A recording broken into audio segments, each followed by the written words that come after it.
네, 안녕하세요. 거꾸로 있는 셀프 슈퍼바이저 러닝입니다. 네, 오늘은 6월 8일 토요일입니다.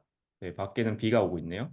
네, 오늘 저희 스터디에서 함께 읽어볼 논문은 솔라. 네, 유명한 한국의 AI 스타트업인 업스테이지에서 낸 SLLM이죠. 솔라에 대한 논문을 읽어볼 거고요. 요거를 저희 진웅님이 발표를 준비해 주셨습니다. 진웅님 안녕하세요. 네, 안녕하세요. 네, 그러면 진웅님 간단하게 자기소개 좀 부탁드리도록 하겠습니다. 네, 안녕하세요. 저는 네이버 클라우드에서 이제 스피치 트랜슬레이션 팀에 있는 조진욱이라고 합니다. 네, 기존에 이제 LLM 관련된 연구도 진행했었고, 지금은 이제 스피치를 쪽에 이제 LLM을 좀 같이 접목하는 그런 식의 연구를 좀 진행하고 있다고 봐주시면 될 것 같고요. 네네. 오늘 이제 발표해드릴 논문은 이제 솔라, Scaling Large Language Models with Simple Yet Effective Depth Upscaling 논문입니다. 어, 그냥 평소에 안 물어보던 거 하나 그냥 급 물어보면 한마디로 네, 요약하면 어떻습니까? 오늘 논문 한마디로 한 문장 요약. 뭐 이 논문이요? 네. 어, 되게 좀 어렵네요. 그렇게 말하기가. 아, 네네. 네, 제가 한마디로 네, 제 소감을 말하면 네. 정말 빨리 발전하는구나. 네. 네. 그만큼 정말 LLM의 그 발전 속도가 너무 빠르고 이 논문이 나온 지 벌써 작년 10월에 나왔던 것 같은데 벌써 네네. 그로부터 한 몇 개월이 흘렀나요? 7개월 정도 흘렀잖아요. 8개월 정도 흘렀죠? 네. 그렇습니다. 그런 감을 가지고 우리는 그 2023년도 10월에 가서 한번 읽어본 느낌으로 같이 읽어보면 좋을 것 같습니다. 네, 잘 부탁드립니다. 네. 네, 그래서 말씀해 주신 대로 이제 작년 말에 업스테이지에서 발표를 진행했고요. 이 논문에서 이제 솔라라는 모델을 소개를 하는데 이게 실제로 지금 상업적으로 다양한 서비스에서 활용되고 있습니다. 이제 논문에서 저자들은 좀 이 솔라 모델을 만들기 위한 이 뎁스업 스케일링이라는 걸 좀 중점적으로 설명을 하고 이제 그거를 이제 어떻게 학습시켰는지 등등에 대한 어떤 결과를 그리고 인사이트를 좀 제공해주고 있습니다. 네, 인트로덕션은 이렇게 좀 짧게 설명할 수 있을 것 같은데요. 이제 NLP 이 산업계에서 LLM이 다양하게 사용이 되고 있고, 이제 LLM은 당연히 이제 스케일이 더 커지면 더 좋은 성능을 내는 건 이제 다 알고 있는 사실인데, 이거를 키우기 위해서 이제 애초에 모델 자체를 더 키워서 학습시킬 수도 있겠지만, 이제 일단 가지고 있는 LLM을 이제 가지고 어떻게 더 좋게 학습시킬 수 있을까? 뭐 이런 식으로 생각을 하다가 나온 게 이제 Mixture of Expert라는 방식이고요.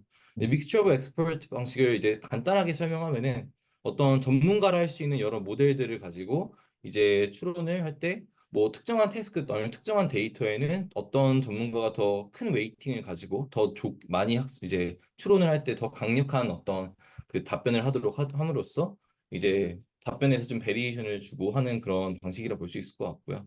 네. 이제 기존에 이런 MOE 어프로치가 다양하게 시도가 되어 왔는데 MOE 방식 가장 대표적인 어떤 문제로는 뭐 추가적으로 좀 어떤 게이팅 네트워크라든지 아니면 뭐 다이나믹하게 익스퍼트를 셀렉션하는 어떤 추가적인 모듈이 필요한다든지 하는 추가적인 어떤 모듈이나 아니면 뭐 훈련 추론할 때도 좀 이제 코드의 수정이 필요한 등의 이제 뭐 리미테이션이 있다고 볼 수 있을 것 같습니다. 그래서 좀 더 심플하고 스케일러블한 방식을 이제 제안해 보고자 했다고 저자들은 말합니다. 네. 이 솔라 네, 모델은 MOE 모델은 아니죠? 네, 그죠. 솔라 모델은 이제 MOE 모델은 아니고요. 이제 MOE 모델은 아까 말씀드렸다시피 여러 개의 전문가가 있다고 볼 수 있는데 음, 이건 좀 어떻게 보면 좀 허리즌탈한 이제 솔루션이라고 볼 수 있을 것 같아요. 그래서 이제 여기서는 그거가 아니라 이제 벌티컬한 솔루션을 좀 제시했다고 볼 수 있을 것 같은데 저자들이 이제 영감을 받았다고 하는 논문은 이제 에피션트 넷입니다. 그래서 에피션트 넷에 있는 그림을 가져와 봤는데요. 이제 베이스라인 모델이 이렇게 어떤 피드포워드 네트워크가 뭐 여러 개의 색깔별로 존재한다고 하면은 이 뎁스 스케일링을 진행하면은 이제 레이어가 더 쌓이게 되는 거죠. 똑같은 색깔의 레이어가 이제 위로 더 얹어져서 이렇게 두 배의 뎁스가 되었다고 볼 수 있을 것 같은데 이런 식의 이제 시도를 에피션트 넷에서 진행을 했었고 여기서 영감을 받아 이제 오른쪽 그림을 보시면은 오른쪽 그림에서도 이렇게 위로 쌓는 방식으로 좀 생각을 해보았다고 합니다. 이제 32개의 어떤 트랜스포머 레이어가 있다고 했었을 때 이 32개의 레이어를 그대로 32개를 위로 얹어서 이제 64개의 레이어로 만들 수도 있겠지만은 음, 저자들은 그렇게 하지 않고 여기 오른쪽에서 보시다시피 이제 중간 부분에서 잘라서 8개의 하위 레이어와 그리고 상위 8개 레이어를 잘라서 24개의 레이어들만 남겨서 위로 얹어서 48개의 레이어를 이제 얹어 보았다고 합니다. 이제 왜 이렇게 요거는 없어지는 거죠, 해봤다? 이렇게? 네? 이거는 버리는 거죠? 그죠. 그 부분은 버려지는 거죠. 이 그림만 보면 약간 오해가 될 수 있는 게 이제 이거 여기가 여기에 합쳐지거나 이게 이렇게 아, 합쳐진다라고 생각할 수 있는데 이건 버리는 겁니다, 여러분. 네, 네네. 여덟. 이제 다음 장을 보시면 조금 더 그 부분이 확실하게 이해가 되실 텐데요. 음, 여기서는 이제 8레이어만 없어졌다고 이제 설명을 드리고요. 음, 뭐 이렇게 하는 거에 대한 직관적인 이해를 여기서 먼저 하고 넘어가면은 음, 이제 이게 지금 32개의 레이어가 비학습된 모델이에요. 그러니까 학습이 이미 끝난 모델입니다. 음. 그러면 32개의 레이어 위에 바로 위에 32개를 얹으면은 이 얹어지는 그 이어지는 이음부가를 생각했을 때 아, 32번째 레이어와 그리고 첫 번째 레이어와 같이 이어지겠죠. 음, 음, 그러면은 이제 기학습된 레이어의 경우, 그 학습된 어떤 모델의 경우에는 32번째 레이어와 첫 번째 레이어 간의 어떤 간극이 굉장히 클 거 아닙니까? 네, 그래서 이제 그것 때문에 이거를 그대로 이제 당연히 이었을 때 성능이 잘 안 나올 테고 음, 추가적인 학습이 당연히 필요할 텐데 음, 학습을 할 때 학습이 지금 잘 안 되는 문제가 발생할 수 있겠죠. 네, 그래서 이제 저자들은 이제 중간쯤의 레이어, 여기서는 24번째 레이어, 여기서는 9번째 레이어를 이었을 때 그 간극이 조금 더 줄어들 것이고 그럼으로써 이제 학습을 할 때 좀 더 안정적으로 학습이 되지 않을까? 뭐 이런 식으로 생각을 한 것 같습니다. 아마 저 8개, 24개 저 비율은 어블레이션으로 정했겠죠? 아, 사실 이건 어블레이션을 정한 건 아니고요. 이제 음, 업스테이지 측에서 이제 그 학습을 진행을 할 때 음, 하드웨어적인 제한 요소가 있었다고 해요. 그래서 음, 이제 학습을 아, 할 때 모델 셀렉션이 음, 7B에서 13B 정도의 이제 그 학습을 할 수 있는 정도의 하드웨어 이제 그 제한이 있었는데 지금 네, 7B 모델을 베이스로 하고 있고 7B 네, 모델을 베이스로 했었을 때 이제 할 수 있는 최대가 이 정도라서 이제 8레이어들만 잘라냈다고 합니다. 그러니까 아, 어떤 연구를 통해서 나온 결과는 아니라고 보시면 될 것 같습니다. 합리적인 설명인 것 같아요. 사실 요즘에 모델 사이즈는 거의 가지고 있는 하드웨어의 규모에 따라서 결정된다고 보고 있고요. 뭐 그런 얘기를 한 게 뭐 신칠라 논문이기도 하고요. 네, 좋습니다. 네, 그래서 이제 이런 식으로 벌티컬한 어떤 스케일링을 한다면은 그것의 장점은 이제 MOE와 비교했을 때 뭐 아까 전에 말씀드렸던 어떤 추가적인 그 모듈이 필요하지 않다는 장점도 존재하고 그리고 또 트레이닝 인퍼런스 코드의 수정이 필요 없기 때문에 이제 모든 트랜스포머 아키텍처의 그 기학습된 모델에 적용해 볼 수 있다는 장점이 있다고 합니다. 음, 네, 이제 지금까지는 직관적인 설명을 진행했다면 이제는 이제 정확히 어떻게 하는지 스텝별로 좀 설명을 드리려 하는데요. 음, 뎁스 업 스케일링 메소드의 경우에는 이제 세 가지 스텝으로 이루어져 있습니다. 첫 번째 스텝의 경우에는 Continued Pre-training입니다. 음, 그래서 아까 전에 그림에서 이제 오른쪽에 하나가 더 추가가 되는데요. 이 24개 레이어를 얹고 나서 이걸 그대로 사용할 수는 없으니까 여기서 Continued Pre-training을 통해서 이 이음부를 접합해주는 그런 음, 어떤 그 학습을 진행한다고 합니다. 음, 저희들은 여기서 이제 48개의 레이어를 그 합치기 위해 이제 Continued Pre-training을 진행을 했고, 굉장히 빠른 트레이닝 스텝 안에서 LLM의 품질이 굉장히 빠르게 회복되었다고 합니다. 음. 뭔가 저렇게 그냥 제가 이 논문을 보면서 들었던 생각은 저거예요. 그냥 여기 예를 들면 여기를 그냥 이니셜라이제이션 해가지고 컨티뉴어스 프레이 트레이닝을 하는 것보다 기존에 사용했던 웨이트를 업스케일링을 해가지고 컨티뉴어스 프리 트레이닝을 하는 게 좋은 건가? 막 그런 생각이 들더라고요. 근데 음, 그런 것들에 대한 이론적 근거는 그 앞서서 말씀 주신 이피션트 넷에서 가져온 것이죠. 네, 맞습니다. 따로 그거에 대한 어블레이션 없는 상황이고요. 그죠? 네, 딱히 없는 상황이고요. 뭐 사실 이런 방식으로 이렇게 위로 쌓는 방식이 이제 에피션트 내에서만 나온 건 아니고 그 전에도 그렇고 그 음, 이후에도 이제 뭐 제가 알기로는 음, 이제 뭐 어떤 컴페티션이나 이런 데서 이제 빠르게 성능을 올리기 위해서 사용되었던 방법이라고 알고 있어요. 음, 그래서 이제 이런 그 업스케일링, 버티컬한 업스케일링이 기존에도 있어 왔던 방식이고 그거를 약간 아이디어를 변형해서 여기서 제안을 했다라고 봐주시면 될 것 같습니다. 네. 뭐 일종의 블락 익스텐션, 그러니까 스모 LLM에서 많이 얘기가 되는 블락 익스텐션 하는 방법 중에 하나의 방법이 이 DUS, 뭐 뎁스 업스케일링 방법이라고 볼 수 있을 것 같습니다. 네. 네, 그래서 이제 뎁스 업 스케일링의 첫 번째 스텝은 설명드렸고요. 두 번째 스텝과 세 번째 스텝이 남아 있는데 두 번째 스텝은 이제 인스트럭션 튜닝입니다. 음, 일반적인 인스트럭션 튜닝을 하는 것처럼 questioning and answer 포맷으로 이제 인스트럭션을 만들어서 훈련을 했고요. 오픈소스 데이터셋을 대부분 사용했는데 이제 훈련을 해보니까 벤치마크 중에 그 매스 관련된 이제 벤치마크의 성능이 잘 안 나와서 그래서 신테틱하게 매스 QA 데이터셋을 만들었다고 합니다. 그래서 이제 그거에 대해서 여기서 간단하게 설명을 했는데요. 이제 매스라고 21년에 나온 데이터셋이 있는데 거기서 나온 그 데이터셋에 있는 데이터들을 가지고 이제 어떤 시드 그 퀘스천 앤서를 가져왔고 거기서 이제 리프레이즈 퀘스천 또는 앤서를 리프레이즈를 함으로써 이제 신테틱한 QA 데이터셋을 만들었다고 합니다. 이 리프레이즈 하는 방식은 이 23년에 나온 메타매스라는 논문에서 이제 했던 방식을 그대로 따랐다고 하는데요. 음, 거기에 있는 이제 그림을 하나 가져와 봤습니다. 음, 여기서는 이제 answer는 아니고 이제 퀘스천만 어떻게 리프레이즈 하는지에 대한 예시가 나와 있는데요. 보시다시피 그냥 이제 뭐 일반적인 방식으로 이제 리프레이즈 하는 방식도 있고 셀프 베리피케이션이라는 방식도 있고 음, 포바라는 방식도 있다고 합니다.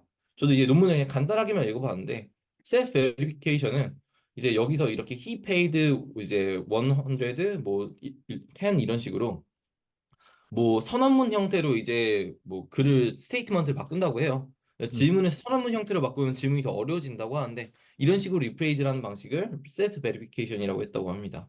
음, 포바 같은 경우는 여기서 이제 if we know라고 되어 있는 이 이탈릭체로 되어 있는 부분이 추가되어 있는 문구인데 이런 식으로 추가적인 힌트를 줌으로써 이제 질문을 좀 변형하는 그런 리프레이즈 방식을 포바 방식이라고 한다고 합니다.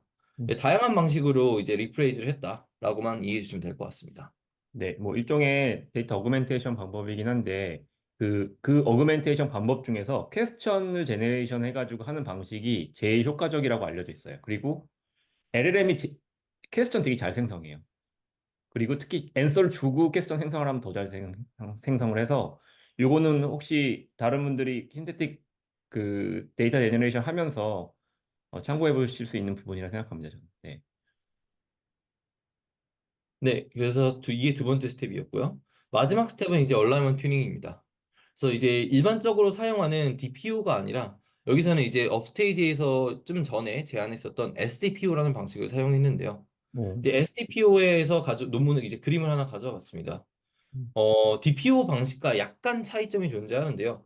이제 음, DPO 방식은 가지고 있는 프리퍼런스 데이터를 전체를 한꺼번에 계산을 해서 DPO 학습을 이제 하기 위한 그 로그 프로바빌리티나 등등을 계산하고 이제 업데이트를 한다고 치면은 SDPO 같은 경우는 프리퍼런스 데이터의 서브셋들을 이렇게 쪼개서 음, 서브셋별로 이제 DPO 학습을 한다고 보시면 될 것 같습니다. 그래서 예, 하나의 서브셋에 대해서 DPO 학습을 해서 모델 업데이트를 하고 음. 그 업데이트된 모델 웨이트를 가지고 다음 서브셋을 진행을 하고 또 다음 서브셋을 진행하는 방식으로 스텝 와이즈로 이제 DPU 학습을 진행한다 봐주시면 될 것 같습니다. 요렇게 하면서 어떤 장점이 있을까요? 어, 딱 머릿속에 뭐 떠오르는 거는 음, 이제 좀 더 안정적인 학습이 되지 않을까라는 음. 생각이 드네요. 이제 이거 아무래도 서브셋을 좀 나눠서 차근차근 학습을 하다 보니까 한 번에 업데이트 되는 것보다 좀 더 안정적이지 않을까 생각이 듭니다. 근데 이제 보통 그 얼라이먼트 러닝이라고 하는 거는 모델이 있으면 그 모델에서 어떤 강화학습을 통해서 한번 업데이트를 하고 업데이트된 모델에서 다시 답변을 생성해서 다시 업데이트를 하고 이런 식으로 그 온라인으로 하는 게 제일 좋거든요. 네. 네. 그래서 온라인으로 하지 않기 때문에 보통 우리가 이전에 살펴봤던 것처럼 그 이전에 기범님 발표해 주셨던 것처럼 요런 문제가 생기는 거예요. 이런 문제가. 근데 이렇게 하게 되면은 중간중간에 모델을 업데이트하고 그 업데이트된 음, 모델로부터 답변을 생성을 해가지고 프리퍼런스에서 생성하고 이렇게 하기 때문에 그런 이제 이런 그 뭐라고 그러죠? 오버 파라메터 그때 뭐라고 했죠? 오버 파라메터 아닌데 그때 기범님 우리 무슨 요소? 오버 옵티마이제이션. 예. 오버 옵티마이제이션 이슈가 완화됩니다. 네. 그래서 요 SDPO라는 S가 무슨 약자인지 잘 모르겠지만 SDPO라는 것이 DPO에 비해서 강점을 가질 수 있겠다. 그래서 음, 만약에 DPO를 하시는 분들은 이렇게 하시면 좋을 것 같아요. 가지고 있던 프리퍼런스에서 소분해 가지고 이렇게 가지고 있다가 모델이 업데이트 되면 그 업데이트된 모델로 가지고 리스폰스를 생성을 해가지고 업데이트를 하고 이런 식으로 반복하시는 게 제일 좋을 것 같고 다만 이제 요거의 안 좋은 점은 뭐냐면 느려져요 학습이. 네, 학습이 그러겠죠. 느려진다는 그런 예, 단점이 있습니다. 네, 음. 참고해 주시면 좋을 것 같습니다. 아, 네. 설명 감사드립니다. 네, 저도 이제 깊게 생각해보지 않은 부분이었는데 음, 좀 이해하는 데 도움이 됐던 것 같고요. 네. 이제 네, 그래서 DPO가 진짜 많이 쓰이는데 요거를 아마 많이 놓치시더라고요. 그래서 네, 꼭 챙겨주십시오. 요거는 네, 아마 성능 올라갈 겁니다. 네, 네, 좋습니다. 그래서 이제 저희들이 아까 스텝 2에서 신테틱한 매스 인스트럭터 데이터를 만들었다고 말씀드렸는데요. 이제 그 리프레이즈한 방식으로 이제 인스트럭터 데이터를 만들었는데 그거를 또 이제 DPO 튜플로 이제 DPO 페어로 활용하기 위해서 이런 식으로 구성했다고 합니다. 예, 저자들이 실험 결과에 따르면 이 리프레이즈된 퀘스천과 리프레이즈된 앤서가 오리지널 퀘스천 앤서보다 더 좋았다고 이제 어떤 실험적으로 이제 결론을 내려요. 그래서 이제 DPO 페어를 만들기 위해서 프롬프트, chosen response, rejected response가 필요한데 그것들을 이렇게 구성했습니다. rephrased question을 프롬프트로, rephrased answer를 chosen response로, original answer를 rejected response로 이제 선택했다고 합니다. 네, 여기까지가 이제 스텝스 업스케일링 메소드의 그 세 가지 스텝이었고요. 이제 모델 아키텍처는 아까 말씀드렸던 것처럼 이제 32레이어 트랜스포머 아키텍처고 이제 라마2의 구조를 따랐다고 합니다. 그리고 베이스 모델로는 이제 미스터 7B를 이제 프리트레인 웨이트를 가지고 와서 이걸 가지고 아까 32개 레이어에서 24개 24개 레이어만 따와서 그걸로 48개 레이어를 만들었고 최종적으로 10.7 빌리언이 됐다고 합니다. 네, 여기서는 이제 트레이닝 데이터셋에 대한 이제 표를 가져와 봤는데요. 지금 보시다시피 인스트럭션 튜닝과 얼라이먼트 튜닝 데이터셋 튜닝을 위해서 세 가지 데이터셋이 각각 사용되었다고 합니다. 음, 그래서 알파카 GPT-4, 오픈 오르카, 그리고 직접 만든 신테틱 매스 인스트럭트 데이터셋, 그리고 오르카 DPO 페어, 그리고 울트라 피드백, 그리고 신테틱 매스 얼라이먼트 데이터셋 이렇게 사용되었다고 하고요. 지금 보시면은 이 알파카, 오르카 DPO, 그리고 울트라 피드백의 경우에는 전체 샘플을 다 학습을 했는데 오픈 오르카만 지금 보시다시피 이 직접 만든 거 빼고 오픈 오르카만 지금 이렇게 전체가 아닌 서브셋만 사용했다고 해요. 그래서 음, 이거에 대한 정확한 이유는 나와 있지 않은데 이제 음, 좀 이따가 어블레이션 스터디를 보면은 오픈 오르카 데이터셋을 사용했을 때 오히려 몇몇 벤치마크에서 성능이 계약되는 걸 볼 수 있었습니다. 그래서 음, 아마 저희들이 실험적으로 오픈우르카 셋을 사용을 하다 보면은 성능이 좀 계약되는 결과를 봐서 오픈우르카를 근데 그렇다고 다 떨어지는 게 아니라 이제 몇 특정한 데이터셋에서 벤치마크에서 우리 성능이 올랐거든요. 음. 그래서 오픈우르카를 조금만 활용을 하자라고 아마 결론을 내리지 않았을까 싶습니다. 네, 그 SFT 셋인 것 같고요. 굉장히 네네. 경제하는 게 중요합니다. SFT에서 깔끔한 데이터셋을 가지고 있는 게 중요하고 우리 전에 라마2 시간에도 보선미랑 잠깐 얘기 나눴었는데 그 라마2에서는 22에서 30K 정도면 된다고 하거든요. 사실 그거에 비해서 많이 쓴 거고 그죠? 네네. 정말 깔끔한 20에서 30K 뭐 조금 더 많이 50K 정도의 셋이면 되지 않나라는 생각을 네, 저도 갖고 있습니다. 뭐 20에서 30, 20에서 50K 자체 깨끗한 거를 만드는 것도 쉽지 않습니다. 사실. 네. 음. 네, 그래서 저희들은 이 서브 샘플된 이 데이터셋들을 가지고 이제 그 알파카 GPT-4 형태의 템플릿으로 이제 변형을 해서 인스트럭션 데이터를 사용했다고 하고요. 그리고 여기서 아까 말씀해 주신 대로 이렇게 정제하는 게 중요한데 정제하는 것들을 위해서 그 저희들이 나름대로 이제 필터를 이제 오버랩 되거나 이런 것들을 필터를 좀 진행을 했다고 해요. 이제 그 부분에 대해서는 좀 궁금하신 분들은 논문을 봐주시면 될 것 같습니다. 뭐 자세하게 나와 있지는 않지만 간단하게 어떻게 했는지 설명을 해본 부분이 있었습니다. 네, 그래서 여기까지가 그 훈련까지 어떻게 했는지에 대한 내용의 전부이고요. 이제 지금부터는 이제 리절트를 좀 보여드리도록 하겠습니다. 음. 뭐 혹시 지금까지 좀 질문 있으실까요? 혹시 다른 분들 질문 있으세요? 저는 울트라 피드백을 클렌징해서 썼다는 게 조금 인상적이었습니다. 네, 어, 개인적으로. 네. 혹시 여기선 사실 이 울트라 피드백이 어떻게 클린했는지는 정확히 나오진 그렇죠, 않았었는데 그렇죠. 뭐 일반적으로 쓰는 뭐 방법이 있을까요? 아니면 왜 클린했는지 이런 거에 대한 좀 아시는 게 있을까요? 글쎄요. 어떻게 클렌징을 했는지는 저도 잘 그러니까 안 나와 있지 않아서 당연히 모르겠는데, 뭐 큰 리어드 모델 같은 걸 학습을 시켜서 클렌징을 시켰을 수도 있을 것 같고요. 결국 이거는 선호셋이잖아요. 음, 그리고 울트라 피드백 같은 경우는 사실 그거예요. 평가셋이에요. 네, 근데 그 평가에 뭐 어떤 그 크라이테리언을 가지고 필터링을 하지 않았을까 생각이 들고요. 뭐 음, 어찌됐건 간에 DPO라는 방법을 쓸 때 항상 따라다니는 셋이 요거거든요. 그리고 뭐 이전에 이제 논문들에서는 이걸 그대로 다 썼었는데 여기서는 이걸 필터링해서 썼다. 그런 점만 저희가 알 수 있을 것 같고요. 네, 뭐 그렇습니다. 네, 감사합니다. 그럼 이제 바로 결과 쪽으로 넘어가겠습니다. 이제 결과는 지금 메인 리저트 결과는 이런 식으로 볼 수 있고요. 이제 그 그 허깅 페이스에 오픈 LLM 리더보드를 기반으로 이제 평가를 했다고 합니다. 6개의 벤치마크가 존재하고 이 6개의 벤치마크 결과에 점수를 평균 낸 H6 에버리지 스코어라는 게 존재합니다. 그래서 H6 에버리지 스코어가 전반적인 값을 보기에 좀 가장 편한 그 부분 위치라고 보시면 될 것 같고요. 이제 모델이 각각 존재하고 모델의 사이즈와 타입이 존재합니다. 예, 타입은 크게 두 가지로 보시면 될 것 같은데요. 그냥 프리-트레인된 데이터셋 또는 얼라이먼트 또는 인스트럭션 튜닝이 된 데이터셋이라고 보시면 될 것 같습니다. 모델이라고 보시면 될 것 같습니다. 이제 프리-트레인된 모델부터 보면은 여기 솔라 10.7b가 존재하는데요. 이거는 이제 아까 말씀드린 세 가지의 스텝 중에 첫 번째 스텝, 컨티뉴드 프리-트레인까지만 진행된 모델이라고 보시면 될 것 같습니다. 음, 솔라 10.7B를 보시면 비슷한 크기인 미스트랄 7B나 아니면은 퀸 14B 정도의 모델과 봤을 때 예, 전반적으로 제너럴하게 더 좋은 성능을 내는 것을 볼 수 있습니다. 네.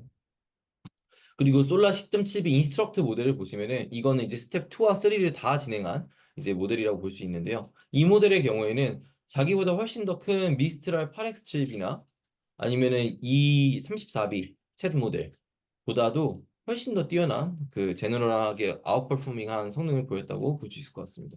음, 이제 요- 여기서 보면은 그 GSM8K만 조금 성능이 이제 떨어지는 거 볼 수 있는데요. 네. 저희들이 이제 GSM8K가 계속 문제였던 것 같아요. 그래서 음, 뒤에서 보시는 표에서도 보실 수 있겠지만 어블레이션 스터디에서 이 GSM8K를 어떻게 성능을 좀 올릴 수 있을지에 대한 여러 가지 분석을 좀 진행했습니다. 네. 이게 인상적인 게 일단은 어, 宽 72보다 점수가 에버리지 점수가 높네요. 그렇죠. 네. 72빌리언보다도 음, 높은 성능을 보입니다. 네. 이 SLM 보실 때 항상 그 성능 보실 때 백본이랑 그러니까 프리트레인드랑 인스트럭션 튜너랑 나눠서 보시는 게 맞을 것 같습니다. 그래서 여기서도 그렇게 보셔야 될 것 같고 아까 잘 설명을 해주셨는데 백본 같은 경우에는 미스트랄 치비를 모든 면에서 다 조금씩 좋죠. 특히 그 수리 능력에서는 많이 좋은 게 돋보인 것 같고요. 그죠? 음. 이해 능력, 그러니까 MMLU나 뭐 truthful QA나 그런 쪽은 조금 좋다. 그리고 상식도 좋다. 뭐 이 정도 상식. 이게 커먼 센스잖아요, 이 두 개가. 네네네. 네, 네, 좋다. 그러는 것 같고요. 어, 인스트럭션 모델에서 또 하나 눈여겨봐야 볼 만한 게 아까 MOE 되게 많이 설명해 주셨잖아요. 이게 MOE 모델이거든요. 네네네. 이것보다 좋습니다. 네. 그러니까 MOE 모델은 사실 훨씬 데이터를 많이 그러니까 파라미터 총량으로 보면 훨씬 많은 모델인데도 좋은 부분이 눈에 띈다는 부분이 있고, 어, 네. 그런 거를 하나 가져가서 확실히 뭐 솔라 10, 뭐 11B 정도, 11B는 이 시대에 2023년도 10월 시점으로 봤을 때는 정말 좋았던 모델이 맞는 것 같다는 생각을 지금 와서 하게 되는 것 같습니다. 네. 네. 라마2랑 뭐 요거랑 이걸 비교하는 건 맞지 않겠지만. 네. 근데 이 관 72위는 프리트레인드네요. 네, 맞습니다. 공정한 비교는 어려울 것 같고. 미스트랄 7B MOE 요거랑 비교했을 때 좋다는 게 인상적인 부분이네요, 확실히. 음. 네. 네. 뭐, 트루스풀 QA나 GSM8K가 아무래도 성능의 그 음. 차이가 이제 모델마다 크기 때문에 저는 음. 그 부분이 좀 인상 깊었던 것 같고요. 음. 그리고 이제 말씀해 주신 대로 이제 이 8X라고 되어 있는 건 MOE를 뜻하고 음. 이제 나머지도 이제 프리트레인과 그 공정한 비교를 하기 위해서 음. 프리트레인과 인스트럭션 튜닝된 데이터의 그 레포트를 최대한 많이 가져와 본 것 같아요. 음. 그래서 지금 보시다시피 팔콘 180B 이런 오픈소스 큰 모델 같은 경우에도 음. 지금 솔라 10.7B보다 훨씬 더 떨어지는 성능을 보이고 있고 음. 이제 뭐 성능의 학습 방식이나 아니면 어떤 데이터에 대한 그 좋은 음. 셀렉션이나 뭐 아니면은 그 얼라이먼 튜닝, 인스트럭션 튜닝 어떻게 하냐 등등의 차이가 점수에 큰 영향을 미치고 그것들을 잘 조합해낸 게 이 솔라 10.7b 인스트럭트 모델이라고 볼 수 있을 것 같습니다. 네. 어, 제가 지금 방금 다시 그 솔라의 어카이브를 접속해 봤는데 네네. 설명드리자면은 10월이 아니고 12월입니다. 죄송합니다. 아, 그렇군요. 10월이 12월이고 그래서 시점을 좀 잘못 본 것 같고요. 네. 그 음, 제이님께서 그 질문을 채팅으로 주셨는데, 음, 프리트레인 시점에 데이터 크기나 학습 토큰 수가 얼마나 되어 있는지 나와 있었는지 여쭤봐 주셨어요. 음. 근데 아니요, 놓치신 게 아니라, 네, 저도 이제 논문에서 못 찾았고요. 논문에서 제가 아는 한 이제 관련돼서 내용이 설명되어 있지 않았습니다. 그냥 네. 컨티뉴 프리트레이닝을 진행했다라고만 나와 있었습니다. 제이님 되게 좋은 포인트 지적해 주셨는데, 어, 사실 그 정보가 제일 중요합니다. 그게 제 그 정보, 그 프리트레이닝 코퍼스의 각 데이터셋이 어느 정도의 학습 토큰을 분포하고 있고, 그게 얼마나 들어갔는지를 보여주는 게 되게 중요한데, 아쉽게도 그 정보는 여기에 포함되어 있지 않고요. 네. 근데 그러니까, 뭐 이런 식으로 분석은 할 수 있을 것 같아요. 이제 미스트랄 7B를 베이스로 했는데 음, 솔라 10.7B가 스텝 1이 끝난 상태잖아요.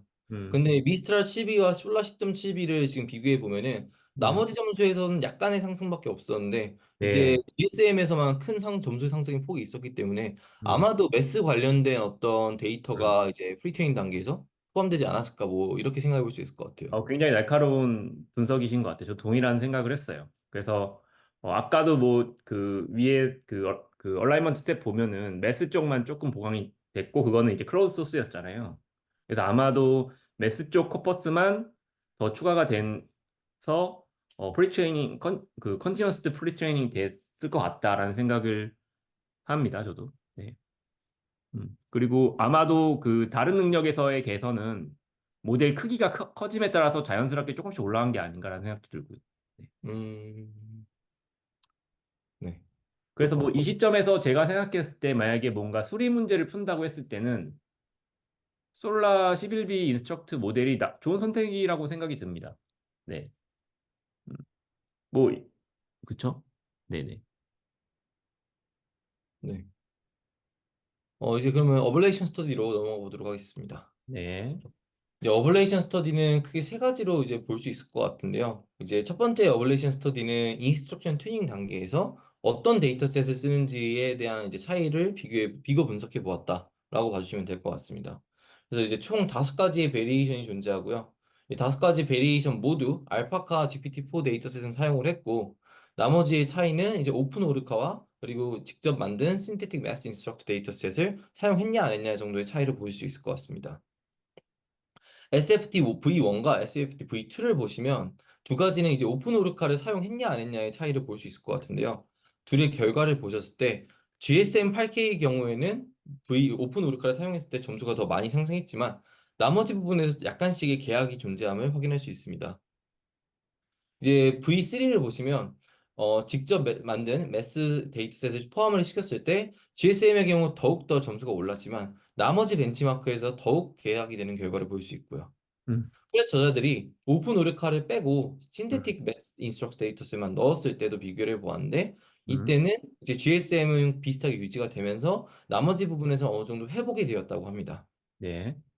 그래서 저희들이 생각을 한 거는 이제 V3만 가지고 하는 것도 좀 애매하고 V4만 가지고 하는 것도 애매해서 이 두 음, 가지를 같이 합쳐서 생각을 그 성능을 내보면 어떨까라고 생각을 했고 그래서 음, 이제 저희가 뭐 체크 포인트 에버리징 하는 것처럼 멀징을 했다고 합니다. 이제 여기서 멀징이라 함은 두 가지의 이제 웨이트를 이제 모델의 웨이트를 평균을 내서 이제 결과를 냈다. 모델을 가져와 봤다.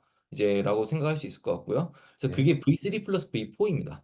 이 음. V3 플러스 V4의 성능을 보면은 제너럴하게 모든 부분에서 더 성능이 좋았다라고 볼 수 있습니다. 네, 사실 그 LLM 평가할 때 이 정도의 점수 차이는 사실 없는 거라고 보면 좋을 것 같아요. 저는 개인적으로 그렇게 생각하거든요. 네, 거의 저는 한 10점 정도 차이 나지 않으면 혹은 뭐 5점 정도 나지 않으면 차이 안 나는 걸 수도 있다라는 생각을 갖고 있습니다. 그래서 요거는 확실히 의미가 있다. 요거는 나머지는 비슷비슷할 거다. 평가할 때마다 달라질 수 있다. 막 그런 생각을 좀 들긴 하는 것 같습니다. 네. 네, 맞습니다. 네. 음, 얘만 인크리멘탈하게 점수가 증가하죠, GSM만. 음, 네, 그래서 나머지 부분에서 이제 머징 테크닉을 통해서 이제 이런 형식으로 더 좋은 모델을 만들기 위한 어떤 레시피를 이제 음, 찾아보았다라고 보시면 될 것 같습니다. 음. 이제 두 번째는 그 얼라이먼트 튜닝 단계에서 이제 어떤 식의 베리에이션을 뒀는지라고 보시면 될 것 같은데요.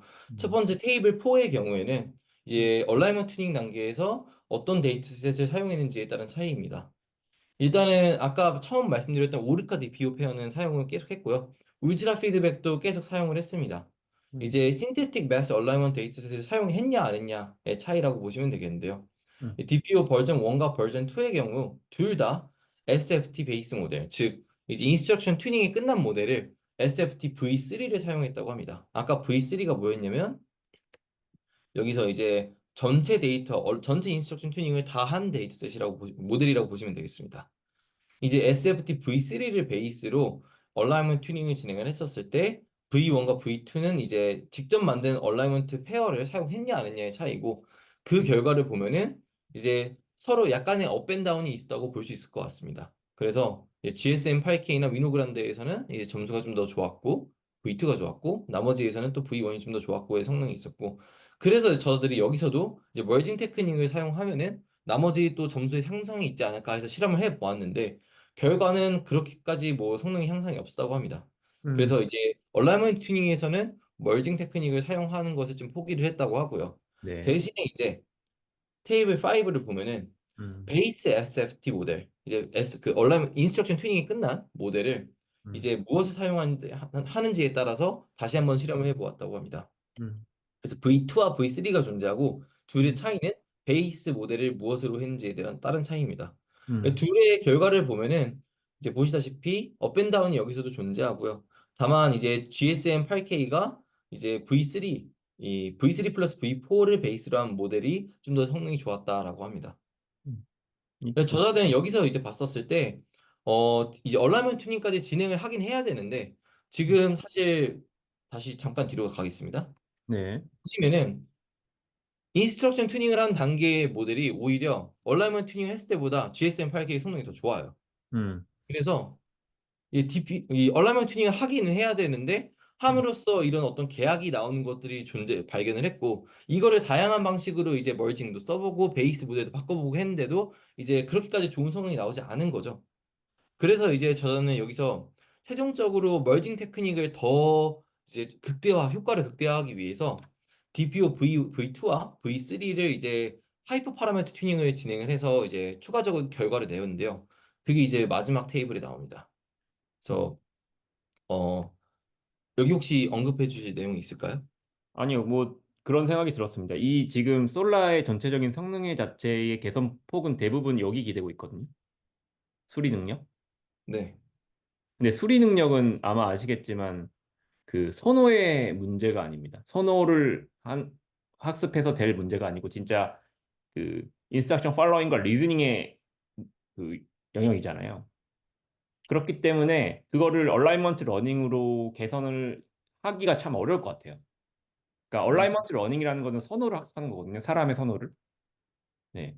그래서 결과적으로는 그 다시 정리하면은 솔라의 개선 폭은 수리 능력에 많은 부분은 기대고 있고 그 수리 능력을 개선한다는 거는 얼라이먼트 러닝으로는 개선하기 어려운 영역이고 따라서 결과적으로는 SFT를 잘하는 게 훨씬 더 중요하다. 그리고 그 데이터셋을 잘 정리하는 게 중요하다라는 생각이 들어서 네, 그 부분은 제 의견을 뭐 사실과 다를 수 있지만 네, 말씀드리고 갑니다. 네. 네, 굉장히 좋은 인사이트인 것 같습니다. 그래서 뭐 머징 테크닉으로 그런 어블레이션이나 뭐 고민을 더 가져가신 거는 저는 되게 좋았다고 생각을 합니다. 네. 음, 네, 그래서 이제 멀징 테크닉을 최종적으로 수행하기 위해서 후보를 두 개를 만들었다고 하는데요. 이제 다른 파라미터를 조금씩 바꿔가면서 이제 어떤 각기 영역에서 잘하는 두 가지 캔디데이트를 만들었다고 합니다. 하나의 캔디데이트 첫 번째 모델은 다른 벤치마크의 성능은 좀 나쁜데 GSM8K만 이제 DPO 이제 얼라이먼트 튜닝까지 했는데도 이 GSM8K가 오히려 아까 말씀드렸던 인스트럭션 튜닝 스테이지의 모델보다 더 좋죠.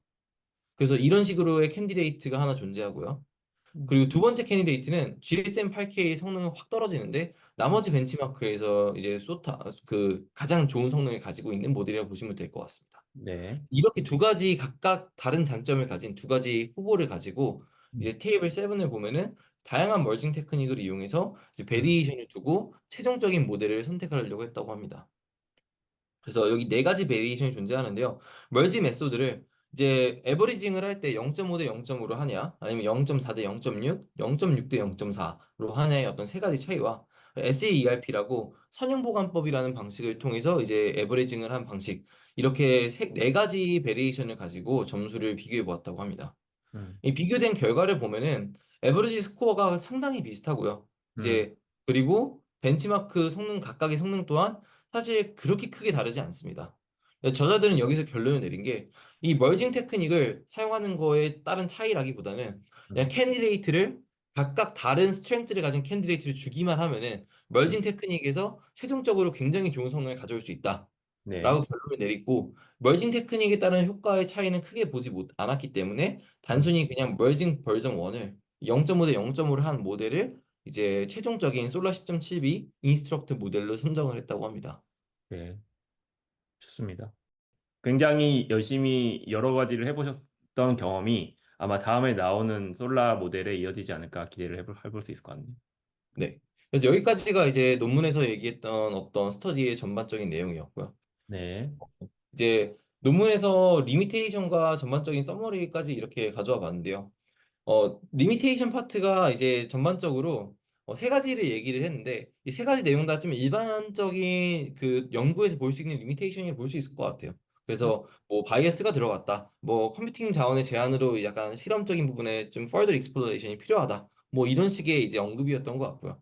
그리고 또 여기서 뭐 굳이 언급하자면 첫 번째 하이퍼 파라메터 옵티마이제이션이 좀 필요하다는 내용이 있을 수 있는데 아, 동의합니다. 무엇이냐면 아까 음, 전에 이제 저희가 뭐 32개의 레이어에서 8개의 레이어만 각각 잘라서 붙였다고 했는데 이게 음, 어떤 큰 인사이트가 있어서가 아니라 음, 이제 그냥 하드웨어적인 컨스트레인 때문에 24개, 24개로 붙였다고 이제 말씀드렸잖아요. 그래서 음, 그런 것처럼 이 24개, 24개를 붙일 거냐 아니면 뭐 32개, 32개를 붙일 거냐 뭐 이런 거에 대한 좀 추가적인 그 분석이 필요하다는 점을 이제 업스테이지 이 저자들이 언급을 하고 있습니다. 네. 네, 그래서 이제 전반적인 그 논문의 내용은 이제 솔라 10.7b를 소개하는 내용이었고요. 거기서 이제 가장 중요한 뎁스 오브 스케일링이라는 메소드의 그 학습 방식에 대해서 설명을 해주고 있었습니다. 음, 굉장히 심플하게 그리고 모든 트랜스포머 아키텍처에 적용할 수 있는 좋은 방법임에도 불구하고 이제 아까 보여드렸다시피 그 뭐 프리트레인된 모델 또는 인스트럭션 튜닝된 모델에서 각각에서 자기보다 훨씬 더 큰 이제 크기의 모델들보다도 더 뛰어난 성능을 보이는 음, 그런 꽤 임팩트 있는 결과를 가져왔다고 볼 수 있을 것 같습니다. 네. 네. 너무 설명을 잘해주셨고, 서머리도 너무 잘해주셔서 제가 덧붙일 말이 별로 없는데요. 일- 그래서 제가 이제 그 약간 빨리 끝날 수도 있겠다 싶어서 그 아, 블루 네네. 선거 관련해서 아, 슬라이드를 하나 좋죠. 가져왔어요. 좋죠. 너무 좋죠. 저 요거 얘기 아까 하려다 말았어요. 사실 라마 프로 그림이잖아요, 이거. 네네. 네네네. 그래서 이제 라마 프로라는 모델이 나왔었는데요. 라마 프로 모델이 이제 음, 7B에서 8B로 1빌리언만 올라가는데도 되게 그 원래 라마 7B가 못하던 영역들에서 음, 훨씬 더 좋은 성능을 보이는 그런 모델이 있어요. 이제 음, 라마 프로의 가장 큰 특징은 블록 익스펜션이라는 방식인데 이 네네. 블록 익스펜션의 방식을 간단하게만 설명드리면 이제 음, 이렇게 하나하나 트랜스포머 블록이 있다고 했었을 때 이 음, 블록 위에다가 새로운 블록을 얹어서 학습을 시키는 거라고 보시면 됩니다. 맞아요. 그러니까 어떻게 보면은 이 뎁스 업스케일링과 꽤 비슷한 방식에 얹어서 그냥 학습을 시키는 버티컬한 방식의 이제 업스케일링이라고 볼 수 있을 것 같고요. 약간 다른 여기서 부분은 이제 네, 네, 제가 이 뎁스 업스킬링은 이제 통으로 레이어를 통으로 두 개를 이렇게 붙이는 방법인데 이제 라마 프로 같은 경우는 레이어별로 만든 다음에 그 레이어를 여러 개 그러니까 레이어 안에 이제 그 새롭게 만드는 그 제로 이니셜라이제이션 하는 부분과 기존의 그 웨이트와 이렇게 합쳐서 만들고 그걸 하나의 레이어로 만들고 그걸 이제 여러 개 쌓는 방식이잖아요. 그게 네 조금 다를 것 맞습니다. 같긴 합니다. 네. 네. 그래서 뭐 몇 가지 차이점을 말씀드리면 음, 일단 뎁스 업스케일링의 경우에는 이제 음, 기존 파라미터들을 얹은 다음에 학습을 추가적으로 다 해버리죠. 그래서 컨티뉴얼 음, 프리트레이닝이 아예 들어가서 그렇죠. 전체적인 파라미터가 다 바뀌는데 이제 그렇죠. 블록 익스펜션의 경우에는 블록을 더 쌓지만 기존 파라미터들은 다 픽스된 상태입니다. 음, 그래서 여기서 이제 일부분만 좀 이따 설명드릴 일부분만 이제 그 파라미터 튜닝이 되는 거고요. 그 음. 또 다른 차이는 뎁스 오브 스케일링은 그냥 위로 얹어버리잖아요. 그쵸, 근데 그쵸. 블록 익스펜션의 경우에는 사실 활용도가 음, 그러니까 기존 그 어떤 블록이 있다고 했을 때 음, 내가 예를 들어서 24번째 블록을 그 추가하고 싶어. 그럼 24번째 블록 바로 위에 음. 24번째 뭐 24번 프라임이라는 새로운 블록을 하나 얻는 거죠. 그 네. 다음에 25, 26, 27이 다 위로 쌓아지는 거고요. 그런 음, 식으로 내가 원하는 부분에다가 블록을 추가로 더 얹어버리는 그런 형식이라고 보시면 될 것 같습니다. 네, 좋습니다. 음, 그래서 이제 그 블록 익스펜션의 이제 왼쪽 오른쪽 그림을 보시면은 이 음, 24번째 블록이라고 쳐볼게요. 이게 24번째 블록을 이제 카피를 그대로 해서 음, 24번째 프라임 블록을 만듭니다. 그래서 음, 그걸 바로 위에 얹고 그 다음에 25번째, 26번째 블록이 이렇게 쌓이는 방식인데 이 음, 24번 프라임 블록의 경우에는 네. 이제 여기 보시다시피 하얀색으로 되어 있는 부분 이 리니어 레이어 두 가지만 제로 이니셜라이제이션을 합니다. 그래서 음, 이 두 부분만 이제 학습을 하면서 하이퍼 네. 파라미터가 이제 하이퍼 파라미터래. 파라미터가 바뀌는 그런 이제 효과를 학습을 진행을 하고요. 네. 학습을 할 때 이제 특정한 여기서는 이제 그 라마가 제 네. 기억으로 수학이랑 코딩 쪽이었을 거예요. 그쵸. 수학이랑 코딩 쪽에서 이제 문제가 그 성능이 좀 안 나왔었기 때문에 그 맞아요. 두 개의 도메인의 코퍼스만 이용해서 이제 새로 이 이니셜라이즈 된 학습 네. 문제들 학습된 부분들을 이제 추가로 학습시킨다고 합니다. 이런 차이겠습니다. 요게 이쪽이 이제 그 솔라에서 했던 방법. 지금 설명해 주신 요 방법. 네. 요런 차이가 다고 보시면 됩니다. 뭐 둘 다 익스텐션 하는 건 마찬가지입니다. 네. 좋습니다. 네. 감사합니다. 그래서 이제 블록 익스펜션과 뎁스 업스케일링이 아까 말씀 보여드린 것처럼 어떤 버티컬한 업스케일링이라는 부분에서 이제 둘의 공통점은 있습니다. 근데 뭐 뭐가 더 낫다 이런 건 사실 뭐 음, 제가 판단할 수 있는 영역은 아닌 것 같고요.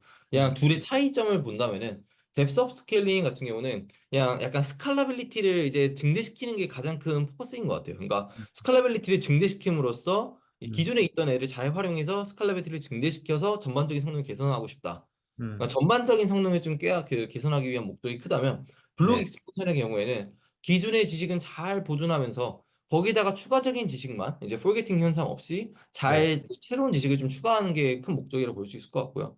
이제 네. 실제로 이제 블록 익스펜션을 활용하는 좀 다양한 그 시도들을 봤던 것 같은데 저 딱 네. 개인적으로 근데 블록 익스펜션은 사실 또 굉장히 좋은 효과를 다양한 도면에서 냈던 것 같습니다. 사실 목적에 따라 쓰면 될 것 같아요. 그러니까 뭐 말씀해 주신 것처럼 그 블락 익스텐션, 그 라마 프로의 블락 익스텐션 같은 경우에는 기존 지식에 대한 능력을 꼭 보존하고 싶은 경우 쓰면 좋지 않을까 생각이 들고 어 DUS 같은 경우에는 사실 되게 간단하잖아요. 그렇죠? 구현이나 그런 측면에서 되게 간단하기 때문에 뭔가 심플하게 그리고 안정적으로 성능을 확보하고 싶은 경우에는 DUS를 쓰면 되지 않을까.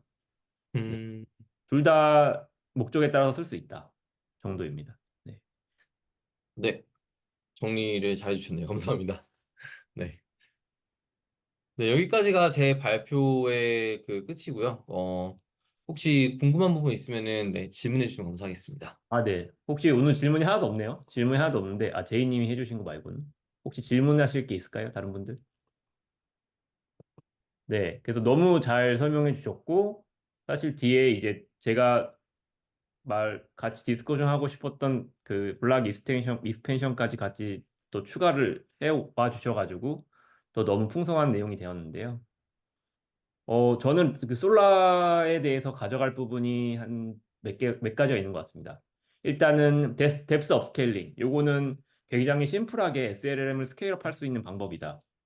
음, 굉장히 심플하게. 그래서 안정적으로 성능이 올라간다라는 부분이 있고, 요거는 하나 가져갈 수 있을 것 같고, 두 번째는 SDPU. 요게 이제 기존의 엔트로픽이나 다 오픈 AI 논문들에서 오프라인 RLHF의 한계가 명확했어요. 분명 그 오버 옵티마이제이션 문제가 분명히 일어났었는데 그거를 이제 그분들은 온라인 RLHF로 해결을 했거든요.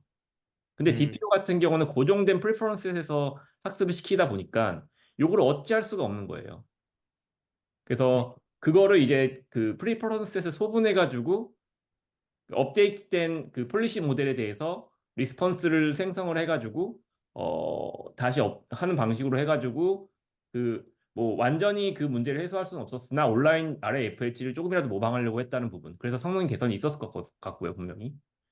그리고 미스트랄 7B100분에서 이제 요거를 만드셨는데 분명히 7B보다는 매스 쪽 능력이 확실히 좋아졌다.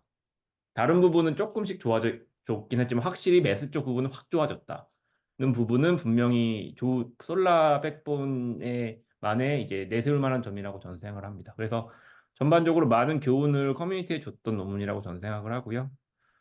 네, 발표해주신 뭐 업체에도 감사드리고 오늘 정리 잘해주신 진흥님께도 감사를 말씀을 드리겠습니다.